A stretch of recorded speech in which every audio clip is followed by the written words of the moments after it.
Hey, this is Eric over here at the Robinson Farm on the Gen Eric channel. I wanted to just make a brief video getting close to hay season, and every year somebody will say, man, that's too much for a round bale of hay. Whether it be, I don't care which price it is, you could put it at 40 bucks and somebody will say it's too high. 60, 70, 80, 100, 120, 200, whatever. It's always too high. So I just want to take you on a quick tour of a first generation hay farm doing it on a budget. So when you purchase those bales, you might have an appreciation of what's going on. So right here behind me, here's a 4x5 basic economy baler. That will run you starting out about $35,000. Of course, you need a tractor to pull it. This is a really nice tractor. That's a 112 horsepower tractor. So you'll need the right horsepower so that when you get a 1,200 pound bale or bigger, you don't flip your tractor if you're on a little hill. You could try to do it on a small tractor, but that's usually not going to work. Oh, you might need a brush hog too, just to cut down the brush and stuff that's growing up that you don't want to bale, get next to the fence line and all that kind of stuff. But you got your tractor hooked up to your baler, and you might need another tractor. This is a smaller tractor, and this is really good for cutting or raking, especially for moving trees and limbs and stuff, so that you don't get your hay cutter all jacked up. Of course, you can put your hay rake on a smaller tractor, and you can put your cutter on there, and it makes it a lot easier to load bales with a smaller tractor. So you'll need another tractor for sure.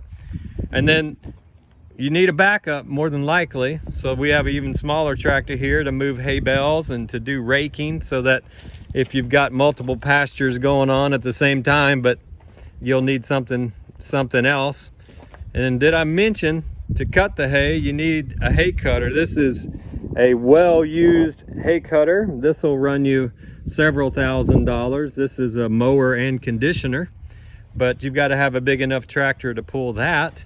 And then, of course, after you cut it, you've got to rake it. So we'll walk back here in the pasture and look at the various hay rakes that we have for different times. There's a big high capacity hay rake here. If we're raking some flat fields with a lot of hay. Of course, there's the more common V rake, hydraulic. And then, oh, did I mention you need a backup cutter too, because something's going to happen to that old cutter over there and you got to cut. So you need a backup cutter. So there's your backup cutter. So then I got another spare one back there that I use for parts. Oh, there's the fertilizer, because you're not going to make very good grass if you don't have a fertilizer or a seeder. That's about as bare bones as it gets. Many people would say that's not a fertilizer, but you can use it to seed and to fertilize. So yeah, you got your rakes, and then I've got a couple of older side discharge rakes. If you haven't got the money like I don't have to ted your hay, if you've raked and it got wet or something, you need to go back over it. This will kind of roll the whole windrow back over, or you can rake with that as well. That's about a 1945 model John Deere, I think. And then those are the basics.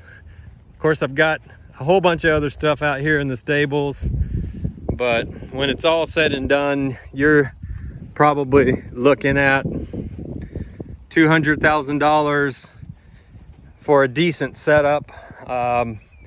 Maybe 100 if you really got some good deals and you're comfortable working on a lot of older equipment. It can get very, very expensive and time consuming. Not to mention, all of the maintenance that you have to do on these things. You've got to change blades on your cutters, and you've got to change tines on your rakes, and you've got to change your oil on your tractors, and you've got to change your hydraulic fluids and all of those types of things. And then a mouse will get in and chew something up and cause havoc. So yeah, when you go to buy that hay and you get a good deal and you know it, say thank you to the farmer and thank him or her for all their hard work, because without a farmer, the world won't work, because you need food and your animals need food and all of that circle of life. So we're very, very thankful for what we have here on our farm, and just wanted to share that little tidbit of information. Hey, if you like these videos, subscribe so we can keep them coming. Have a great day.